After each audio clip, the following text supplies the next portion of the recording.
Selamat pagi. Pagi. Apa kabar? Luar biasa, dahsyat, fantastis. Yes, yes, yes. Sebetulnya, sorry, suara saya agak habis. Jadi kalau tiba-tiba nanti suara saya hilang, mohon maaf ya. Karena biasanya kalau akhir tahun ini memang kita tambah terpacu ya, untuk prospek itu sampai kalau bisa suara itu sampai habis ya. Nah, tapi kebetulan kemarin itu waktu itu masih 3 bulan yang lalu itu tiba-tiba suara saya itu hilang. Jadi pas tengah-tengahnya kita mau panjang sprint malah hilang suara saya. Itu sangat-sangat mengganggu saya sekali waktu itu. Tapi nggak apa-apa. Jadi saya tetap semangat ngajarin agent juga, agent saya di luar kota, saya tetap semangat juga. Nah, sebenarnya ini mestinya bukan sesi saya yang isi, tapi kemarin tuh gara-gara yang seharusnya saya suruh isi di Harvest, kebetulan Bu Yuli sedang berhalangan ya mau nggak mau. Bu Citra maksa saya ya udah. Jadi saya mohon maaf nggak ada persiapan sama sekali. Saya dari kemarin lusa itu ke Bojonegoro, jadi baru tadi pagi saya balik. Jadi nggak ada persiapan sama sekali. Jadi sekedar sharing aja, sharing apa yang sudah saya lakukan sampai mulai dari trial agent sampai saat ini. Saya gabung di Prudential itu tahun 2011 bulan Mei. Saya mulai bergabung di Prudential. Leader saya, jadi yang ingin saya rekrut karena apa? Waktu itu saya tidak di BUP, saya tidak direkrut oleh Pak Adi Nugroho, tapi saya yang merekrutkan diri kepada beliau.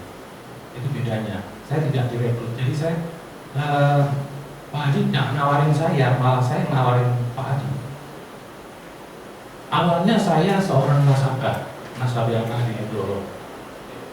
Beliau ini orang yang sangat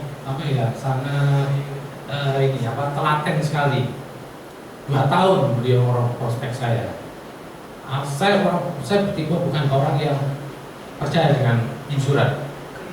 Saya bukan insuran mandate. Jadi awalnya saya benci sekali dengan insuran. Dan setiap ada agent yang ke situ mesti saya tentang habis.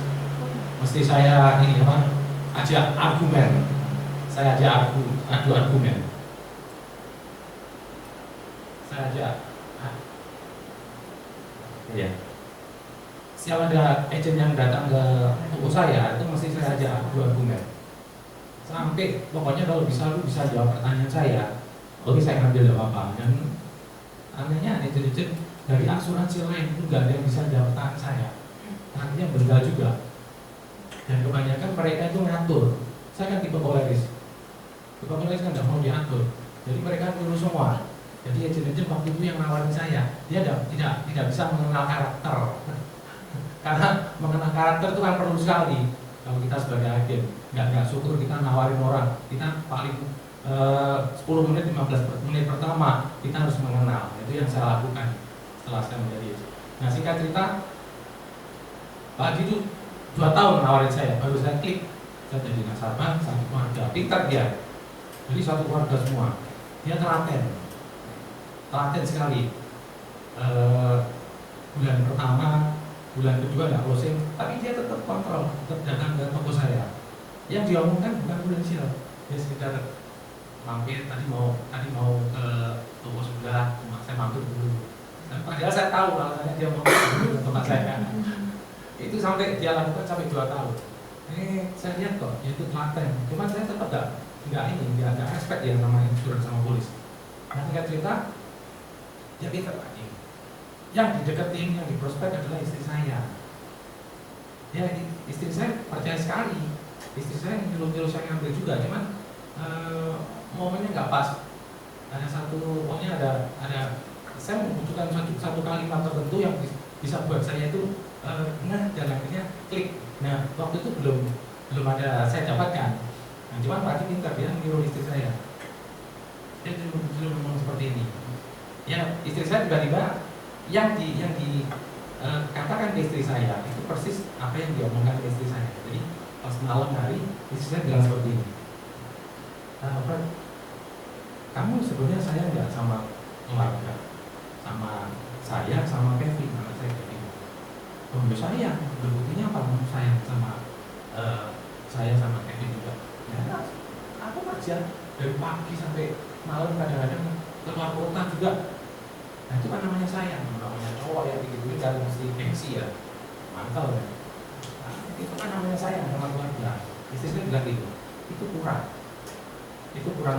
Kamu masih belum sayang sama keluarga. Loh, kok bisa? Ya kamu tidak mikir. Kamu kerjaan kamu dari pagi sampai malam.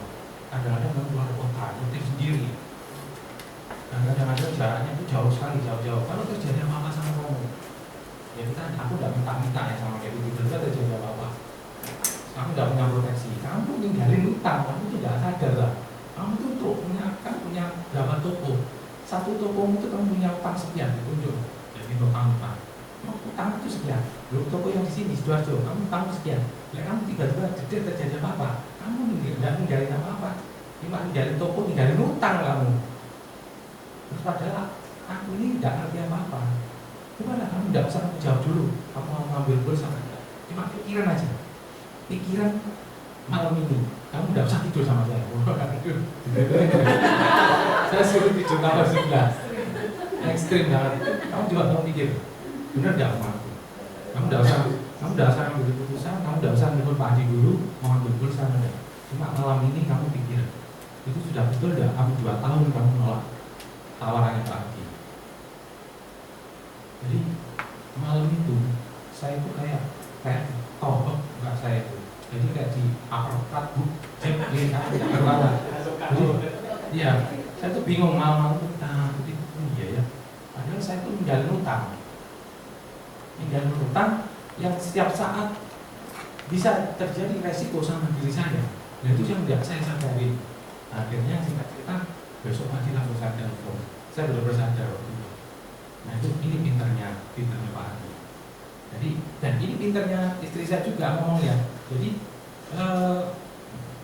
akhirnya saya praktekkan juga. Saya kalau prospek ke orang, saya lebih cenderung mempengaruhi seseorang itu dari sisi psikologisnya. Jadi presentasi aja nggak cukup bagi saya, aku aja nggak cukup. Kita harus bisa mempengaruhi pola pikir orang dari sisi psikologisnya ternyata. Jadi orang kalau sudah dipengaruhi dari sisi psikologis itu bisa pola, bisa mikir sehari semalam, bisa pikiran lebih nyokot. Nah, saat itu besoknya saya putuskan oke, saya ambil. Tapi aku coba polis saya dulu. Saya ngomong sama Pak Adi, langsung ambil demi 2 juta. Ambil demi 2 juta. Dilalah. Kira-kira setelah saya ambil 2 bulan, 3 bulan kemudian saya sakit tipes. Nah itu terbayar semua. Tambah percaya saya. Akhirnya istri sama anak saya ambilkan semua. Nah itu singkat cerita. Terus saya jadi nasabah ya, satu warga. Pak Adi itu masih berkunjung ke tempat saya. Jadi mungkin dia punya misi lain, cuman dia tidak berani ngomong. Dikira saya sudah nyaman di toko. Terus cuman waktu dia pergi ke tempat saya, itu kendaraannya selalu berganti-ganti. Bulan kemarin kendaraannya ini, terus berapa bulan kemudian ganti lagi. Tapi kok enak orang ini, kok nyaman sekali, gak kepikiran sama sekali.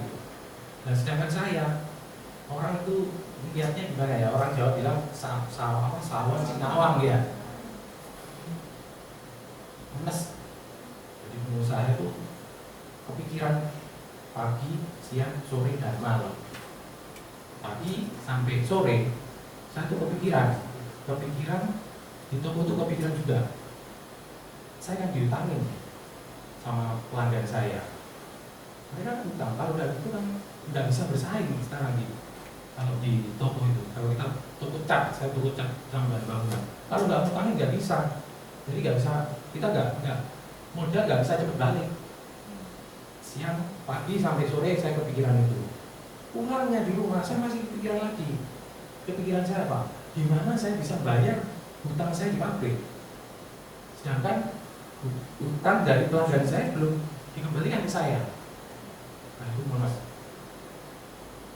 jantung saya nggak kuat. Nah, saya nggak bisa bekerja dalam tekanan seperti itu. Saat itu saya mulai sadar bahwa ternyata saya tidak bisa kerja seperti ini, tertekan terus. Yang istri saya lebih tantang, lebih tough. Ini apa? Jantungnya lebih kuat. Akhirnya saya cerita, tak tanya istri saya, kerjaan pagi itu enak ya? Kalau misalkan aku kerja seperti ini, dia, terus kamu bisa tidak menghandle itu? Istri saya ngomong bisa, langsung seperti itu, langsung ngomong bisa, oke bisa ya. Kalau bisa, tak telepon pagi. Nah, singkat cerita pagi, besok lusa sore itu saya telepon.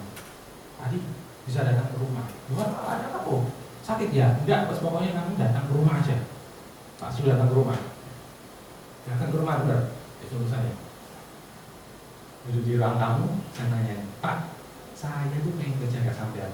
Caranya gimana? Masuk kok.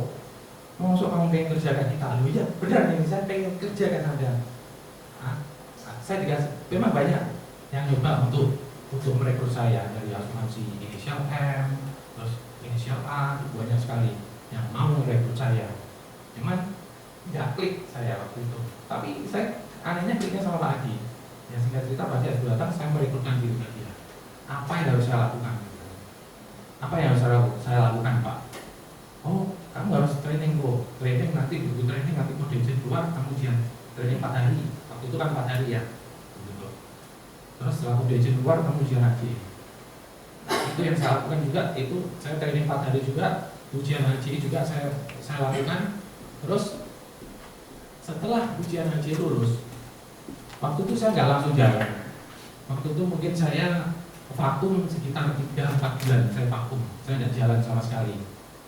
Nah, Pak Adi tiba-tiba telepon di sore hari, pas saya ada di toko, oh kamu gabut sekali-sekali kamu datang ke M3.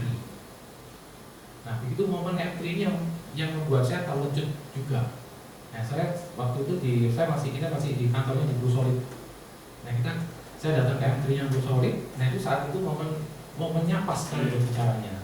Jadi itu yang membuat saya berubah sampai sekarang. Saya memutuskan untuk saya canvassing. Saya tidak mau referensi. Saya putuskan saya waktu itu canvassing sama sekali. Jadi nggak ada referensi yang sama sekali, tidak ada nasabah referensi. Bahkan saudara-saudara saya sendiri pengen jadi nasabah saya tidak mau.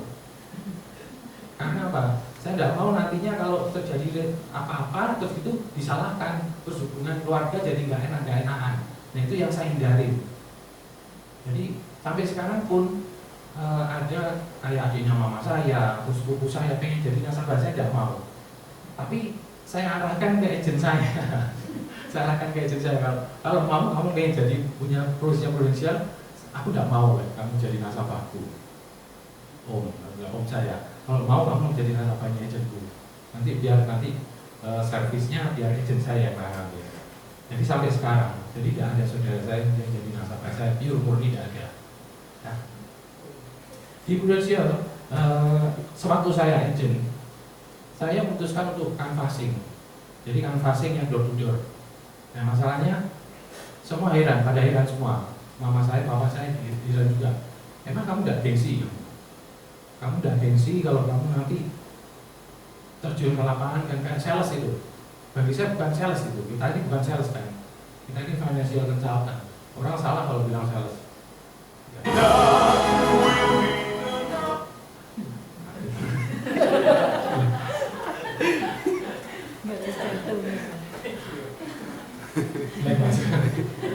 Terus sampai mana lagi? Oh ya, saya putuskan untuk ya, kita financial consultant ya, bukan sales. Putuskan untuk branding lagi. Nah, saya putuskan untuk canvassing. Saya waktu agent itu saya kebanyakan saya di rumah sakit, terus di pertokoan sama di perumahan. Sehari saya itu bisa sampai mulai saya keluar itu jam 8 pagi sampai jam 9 malam. Saya punya target. Dan sehari saya harus ada 15 data yang saya dapat ya. 15 data itu siap untuk dibuat ilustrasi. Jadi kita dapat datanya, jadi tidak cuma prospek aja, terus gitu tidak dapat data, cuma kita harus follow up lagi, nggak seperti itu. Jadi prospek, masing, terus saya dapat data juga. Data itu yang benar-benar saya kasih tanda. Jadi misalkan saya sehari itu dapat 15 atau 20 data, itu saya kasih tanda. Ini yang paling potensial untuk closing yang mana saya kata. Misalkan si A potensial sekali, saya kasih 80%, berarti itu potensial sekali. Nah itu kalau saya sudah menemukan nasabah seperti itu, saya bisa dari rumah sakit mitra keluarga langganan saya itu langsung ke kantor buat ilustrasi, langsung balik ke tempatnya si calon nasabah itu. Jadi saya masuk ke kamar-kamar pasiennya, bingung kan? Jadi itu bisa rumah sakit manapun bisa tembus. Jadi saya masuk ke kamar pasiennya, termasuk saya ngajarin agent saya juga seperti itu. Waktu kemarin di Malang, di Lavalit, saya ajarin juga, saya masuk ke kamar-kamarnya, tapi nggak ketahuan sama sekali. Nah itu ada caranya. Cara saya seperti ini, simpel, sebenarnya simpel sekali. Kalau bisa sampai masuk ke kamar-kamar pasien itu sangat simpel sekali. Jadi saya pura-pura. Awalnya saya juga di lobi, cuma waktu di lobi kan nggak semua ini ya. Kalau di lobi kan belum merasakan sakit yang rawat inap habisnya banyak. Iya kan? Paling ya cuma kontrol dokter aja biasa, yang paling habisnya cuma sekitar 200.000, 250, 300. Tapi orang yang sudah benar-benar yang merasakan mahalnya biaya kesehatan itu saat rawat inap. Nah itu saya masuk ke kamar pasiennya dengan cara saya seperti ini. Saya tanya ke kaunter rawat inapnya. Saya tanya, "Sus, hari ini ada nasabah saya si A, opnam di sini. Apakah sudah masuk di sini?" Kemungkinan kayaknya kamar dulu anak-anak ya, saya paling senang anak-anak. Kamar 208 katanya, Sus. Si susternya pasti dilihatin 208 itu siapa namanya? Lupa. 208 bukan si A. Belum siapa? Kemarin katanya masuk ke sini kamar 208. Bukan. Namanya siapa? Ini 208 bed 2 namanya Cynthia. Nah, berarti kan itu data yang benar kan? Si Cynthia kan 208 bed 2. Nah, itu data merupakan bagi saya itu data. Itu data itu yang saya pakai, saya masuk ke kamar pasiennya. Fungsinya apa? Saya harus tahu kamar 208 bed 2 itu namanya Cynthia. Si satpam kalau udah jam kunjung pasti nanya kan. Nah kalau saya begitu mau masuk, saya tanyain mau kemana Pak? 208 bed 2 Cynthia. Pak satpam pasti gak suruh ya. Saya pasti suruh masuk. Nah itu begitu saya masuk, saya bisa akses masuk ke dalam kamar tersebut. Ya udah saya prospekin semua. Ya saya lakukan cuma itu aja dulu. Sampai startup saya. Jadi masuk ke kamar-kamar. Jadi misalnya 208, jangan pernah, saya waktu itu tidak pernah berharap 208 bed 2 saya prospek pasti close, tidak pernah. Baik, begitu misalnya 208 bed 2 misalkan saya prospek, saya presentasi, mereka ternyata mau, ya udah rezeki. Kalau tidak mau saya pindah ke bed sebelahnya. Kalau tidak mau lagi bed pindah sebelahnya. Satu kamar tidak mau saya keluar, langsung ketok kamar lain. Jadi masuk terus, masuk satu kamar berikutnya. Yang tertutup saya ketok. Itu saya salah lakukan. Itu aja saya dapat sampai startup dari canvassing. Jadi kalau ada orang bilang, kalau ada agent bilang, mana bisa kamu canvassing terus bisa dapat startup? Tidak mungkin. Terus kemungkinan lapsnya tinggi, enggak. Sampai sekarang aman-aman semua. Justru kalau kita canvassing orang tidak kenal, kadang-kadang kita mau ngumpul rasa nggak enak, sungkan. Akhirnya bertahan sampai sekarang. Nasabah saya itu dari canvassing. Pernah satu singkat cerita, saya canvass, saya masuk kamar VIP, saya tanya namanya pasien ini siapa, terus sakitnya apa. Saya tahu waktu itu sakitnya cuma sakit mah. Itu saya masuk, saya kamar VIP. Waktu kamar VIP 509 di mitra keluarga. Saya hafal sekalian mitra keluarga itu basis saya, itu paling sempurna saya. Wah, saya kamsia sekali sama mitra keluarga.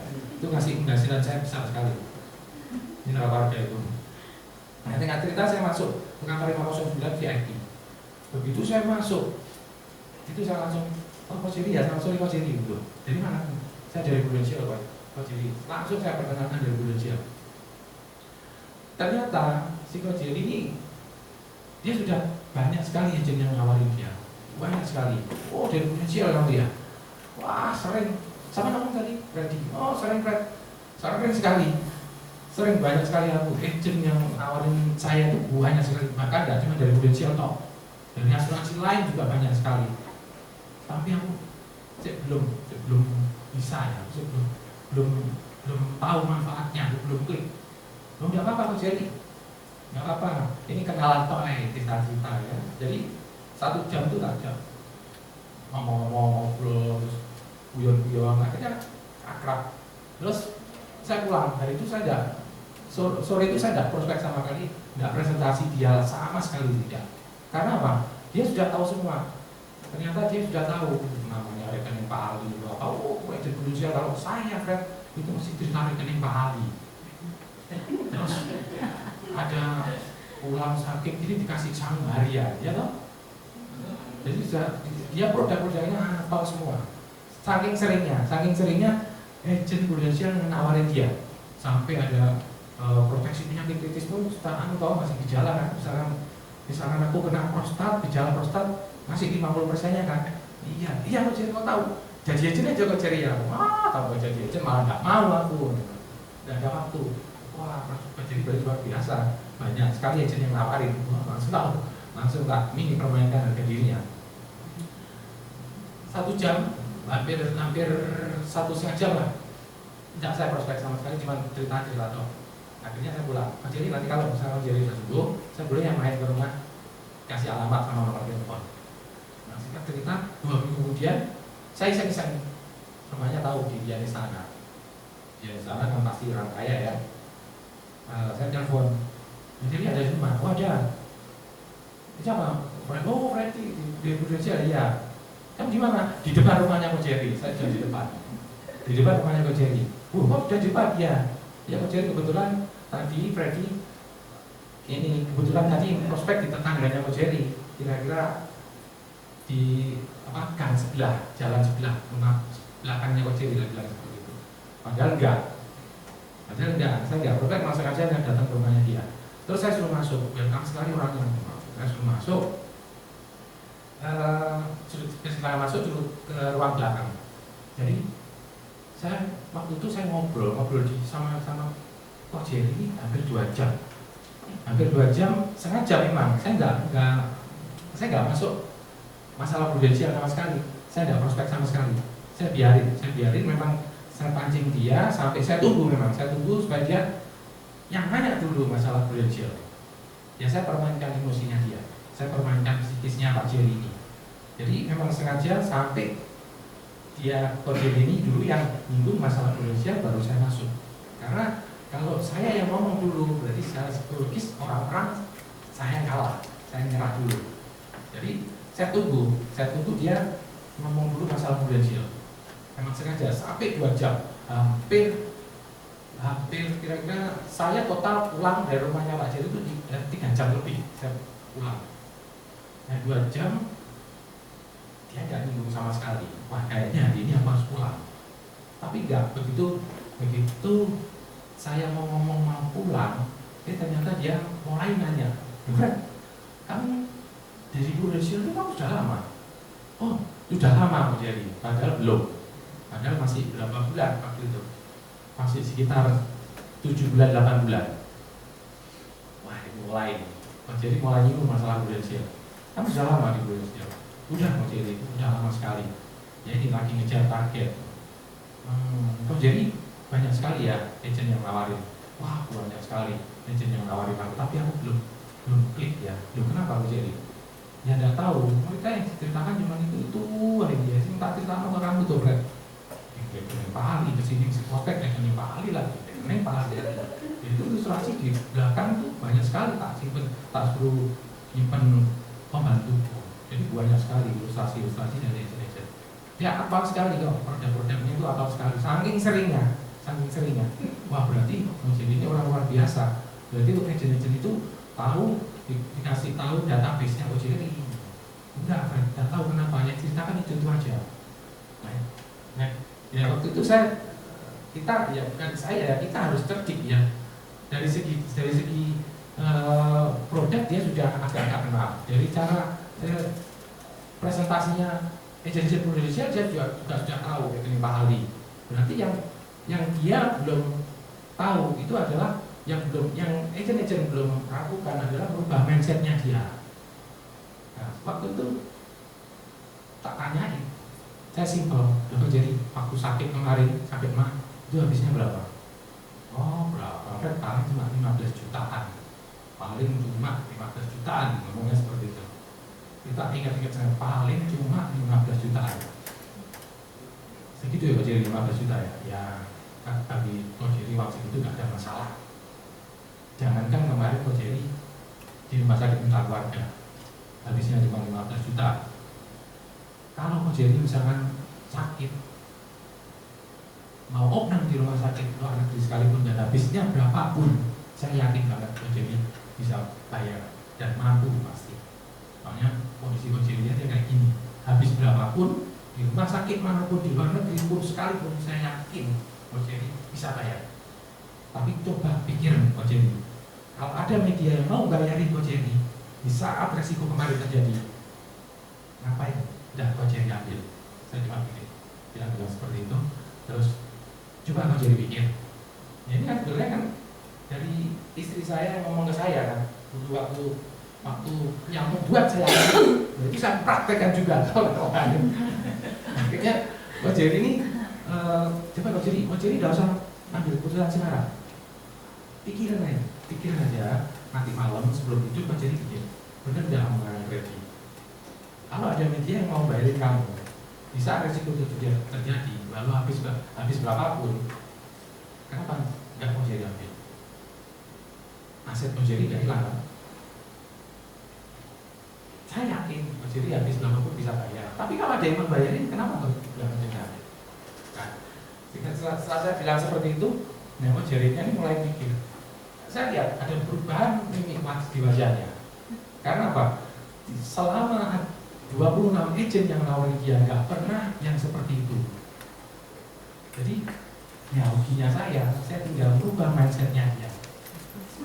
Karena sudah 26 agen, itu pun yang 26 itu dari prudensial aja, belum asuransi yang lain, itu banyak nawaran juga. Nah singkat cerita, setelah saya bilang seperti itu, saya pura-pura saya mau roto barang-barang saya, laptop semuanya, mau tak toko, terus dia bilang gini, dia mulai berdiri, dia mulai berjalan dari belakang ke depan lagi, dari depan belakang lagi, kira-kira 3 kali kalau 8 kali.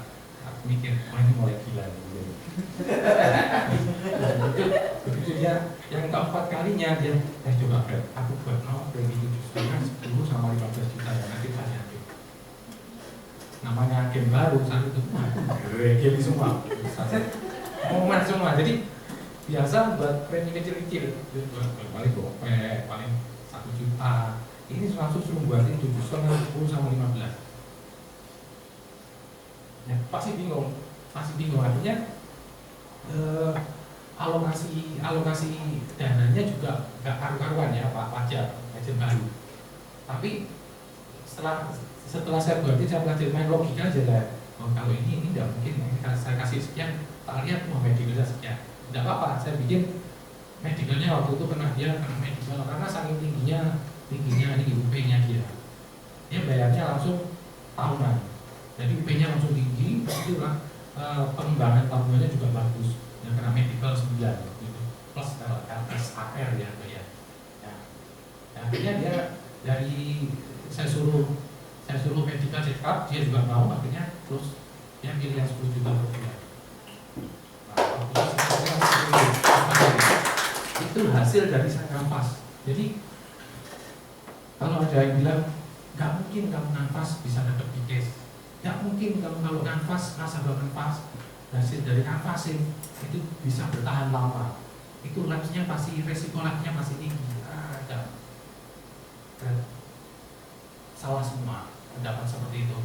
Jadi saya nafasing, saya juga nasabah saya juga yang kecil-kecil juga nafasing semua, bertahan sampai sekarang. Dan dari nafasing itu saya dapat case juga.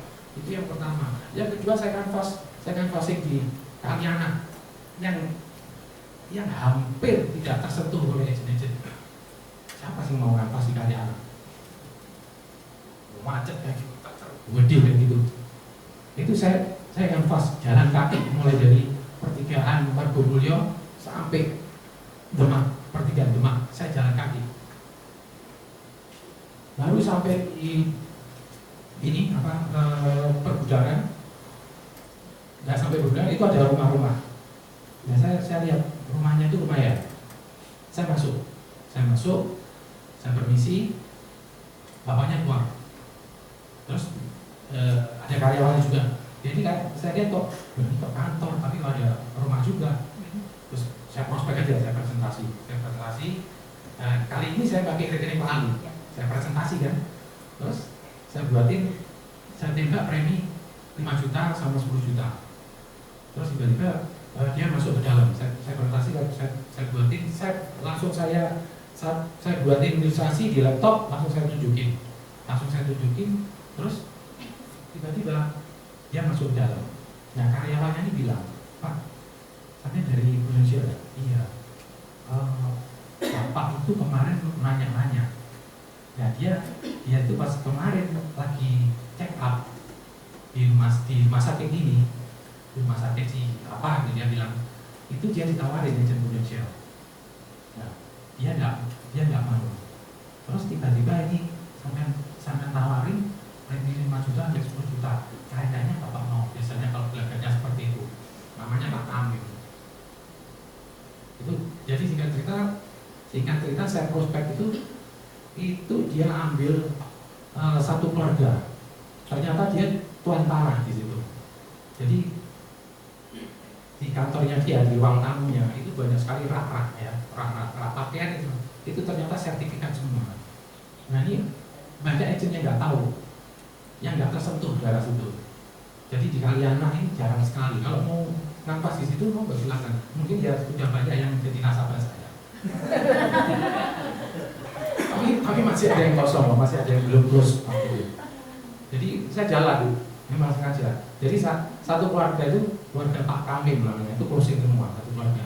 Dia sendiri ambil 10 juta, istrinya 5 juta per bulan, terus anaknya itu 1 jutaan, cucunya juga diikutkan juga. Jadi total waktu itu sama saya 25 juta semua, 25 juta per bulan. Waktu itu saya langsung ini bulan Januari, pertengahan bulan itu saya sudah dapat Aum Bali Lombok. Jadi kamu aja. Tapi ada tapinya. Yang istrinya cancel karena istrinya pernah sakit. Jadi waktu hasil medikanya jelek. Tapi suaminya Pak Kamil ini malah lolos. Anak-anaknya lolos semua, terus cucu-cucunya lolos semua. Jadi total tetap dari 25 case itu 24 yang close, yang isu. Nah itu singkat cerita perjalanan saya di Prudential sewaktu saya agen. Saya promosi, saya promosi dari agen, saya mengejar unit manager. Di saat bulan-bulan seperti ini itu waktu itu agen saya ada 8. Waktu itu syaratnya kan harus 4 ya, yang 30 harus 4 agen. Yang bulan-bulan persis bulan seperti ini, kira-kira bulan Oktober. Satu agen saya belum 30 juta api, masih sekitar kurang lebih 15 juta api. Saya waktu itu kan passing ke Jember. Saya kan passing ke Jember, saya ingat sekali. Saya kan passing ke Jember di rumah sakit Jember Klinik. Rumah sakit saya udah ada yang nyantol sama sekali. Hampir patah semangat ya. Wes, dan juga nggak keadaan Pak Anies. Saya sudah capek sekali. Saya duduk di depan, duduk di ruang tunggu. Tiba-tiba pas saya pakai pakaian Prudential. Nah, saya sudah hampir patah semangat ya. Karena waktu itu sudah sekitar bulan ya Oktober, akhir Oktober. Omset sekitar kurang 1 agen, kurang 15 juta api. So, waktu itu karena mungkin terlalu menggebu-gebu, jadi semua pada nggak nyantol semua. Karena selalu saya saking menggebu-gebunya harus nutup. Jadi malah nggak konsen sama sekali, nggak nyantol sama sekali. Akhirnya saya duduk di depan di waktu itu di di ini apa di lobinya Jember Klinik, tiba-tiba ada satu rombongan, satu mobil datang, terus dia duduk-duduk di depan saya. Ada satu bapak yang dari awal dia duduk, dia ngeliatin saya terus tiba-tiba kira-kira 15 menit kemudian si bapak itu nyamperin saya. Mas dari Indonesia ya? Iya Pak, saya dari Indonesia. Nah, kenapa dari saya ditawarin sama agent di Banyuwangi? Cuman saya waktu itu ini saya masih bimbang. Bingungnya dia apa? Ya penjelasannya belepotan nggak karuan. Oh ini masih agent baru Pak. Waktu itu ya singkat cerita saya prospek dia. Saya jelaskan, saya tidak mengharapkan dia mau atau closing. Saya nanti tulus saja, pokoknya saya cerita. Soalnya saya tahu mungkin sudah tua ya, sudah kira-kira umurnya usianya sudah 55 tahun. Terus nggak mungkin lah sampai mau closing. Terus kayak orang Ambon, Menana Emmanuel namanya. Saya ingat benar, karena setelah itu dia jadi agen saya sama jual. Saya ikut juga. Terus dia nanya ke saya, terus akhirnya gini aja, Pak Freddy, besok saya tunggu di Banyuwangi. Kalau mau saya tunggu di Banyuwangi, nanti itu naik apa? Saya naik kereta Pak. Naik kereta, saya tunggu di stasiun kereta api, nanti saya jemput. Saya ditunggu dia di stasiun kereta api Banyuwangi, dia jemput saya. Nah, malamnya saya masih di Banyuwangi, saya mikir, aduh, saya Banyuwangi atau tidak? Akhirnya udah ke Banyuwangi ya, saya ke Banyuwangi. Akhirnya paginya saya berangkat ke Banyuwangi. Saya naik kereta yang pagi sekali, jam startnya saya berangkat ke Banyuwangi. Begitu nyampe stasiun Banyuwangi, saya telepon Pak Menang. Pak Menang, saya sudah nyampe ke Banyuwangi, stasiun kereta. Oh iya, bentar, tunggu ya, saya dijemput, saya diajak ke rumahnya. Nah ternyata begitu saya diajak ke rumahnya, dia punya anak istri 2. Nah itu yang diikutkan awalnya, ternyata tetangga itu karena dia itu kayak apa ya, satu komplek itu dia ini keturunan Ambon semua. Kalau dia ikut, semua ikut. Nah singkat cerita saya tuh nutup satu juga, bahkan lebih banyak, bahkan malah lebih banyak omsetnya. Terus terang waktu itu dari kekurangan satu agen 15 juta lebih, itu dari istri saya sendiri. Istri saya kan agen saya, agen Abagia. Jadi saya masukkan istri saya lebih malah waktu itu dari satu kampung, itu hampir satu kampung itu ikut semua karena dia panutan ternyata.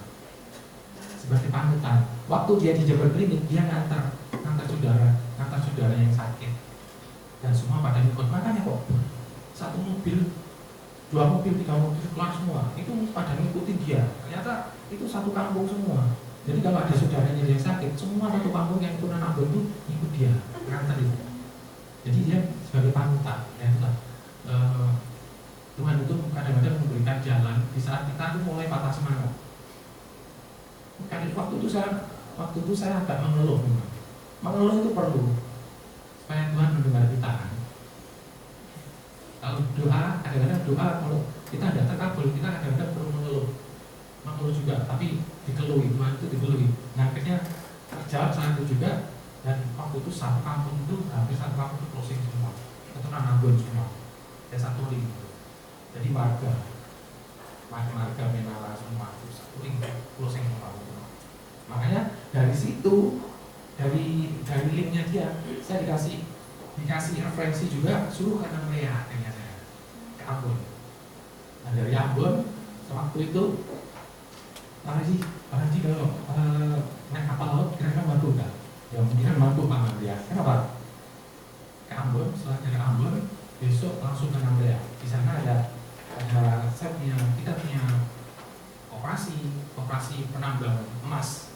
Kan di Nangrea lagi gencar-gencarnya waktu itu ya, tahun 2012-2013 itu koperasi penambang emas, penambang liar. Nah itu waktu itu ada 3 koperasi. Ada 3 koperasi, satu koperasi itu ada 5.000 anggota. Satu koperasi berarti total 15. Kalau itu goal semua jebol, langsung berdiri. Nah, memang rezeki belum ada di saya. Nah, waktu data sudah saya terima semua, KTP sudah saya terima semua, ternyata gegeran di sana di Namlea. Jadi musnah sudah. Jadi nggak kesampean. Karena apa? Gegeran sendiri ya di Namlea. Yang tambang emas itu, Kepulauan Buru, di Kepulauan Buru kan lagi rame waktu itu. Nah, sekarang sudah tertutup. Padahal data sudah kita masuk semua KTP dari 15.000 anggota koperasi sudah saya terima. Terus akte pendiriannya juga sudah kita terima juga, semua sudah kita masukkan ke Indonesia. Kalau saat itu bisa lancar, wah, ya nggak karu-karuan mungkin bisa nggak selesai karena ya. Sedih. Tapi Tuhan berkata lain, dia belum rezeki saya. Itu singkat cerita yang bisa saya sharing. Jadi intinya di saat seperti ini, ada yang lagi ngejar UN,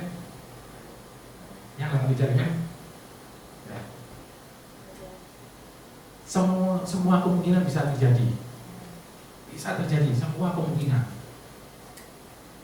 Saya waktu itu hampir mustahil karena sangat mepet sekali, dan saya semakin menggebu-gebu sekali untuk segera nutup. Itu malah nggak konsentrasi. Segala kemungkinan bisa terjadi, apapun, celah apapun bisa kita manfaatkan, asalkan yang benar-benar halal. Akhirnya akhir tahun tercapai juga, akhir tahun. Jadi jangan menyerah. Final sprint seperti ini ya, memang apapun kita harus kita lakukan. Kalau ini waktu sudah 2 bulan, kalau agent kita apalagi diberi keleluasaan ya sama prudensial ya, agen baru gabung 2-3 bulan, kalau mau bisa unit manager, kalau memang sudah terpenuhi 300 juta api, bisa langsung ke chief. Segala sesuatu masih bisa mungkin terjadi. Yaitu sharing dari saya. Barangkali ada yang mau pertanyakan, mudah-mudahan tidak ada. Sorry, suara saya lagi habis. Kita kasih aplaus dulu.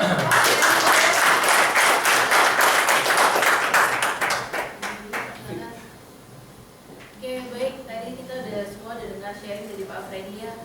Mungkin dari teman-teman rekan-rekan semua di sini mungkin ada 1-2 pertanyaan untuk Pak Freddy. Ya, silakan boleh Pak. Selamat Pak Freddy. Pagi. Oh pagi. Selama Pak Freddy tadi pas di rumah sakit, mungkin bisa sharing Pak sedikit bagaimana sih cara kita masuk ke rumah sakit itu, pembukaannya gimana, cara kita bisa mengenal kita itu apa yang harus kita mau. Kalau saya ngajarin agent saya, sama saya juga prospek on the spot, itu begitu saya masuk ya, kalau saya mau cari premium dikit-dikit lah, 500 1 juta, saya langsung beli Pak. Saya bagi Pak, brosur saya kasihkan Mas, brosur bukan dari prudensial ya, tapi brosur ini sendiri kita buat sendiri Pak, kita cetak sendiri, tapi jangan sampai mencantumkan logonya prudensial. Kan ada itu dana pensiun atau tabungan pendidikan ya. Brosur itu hanya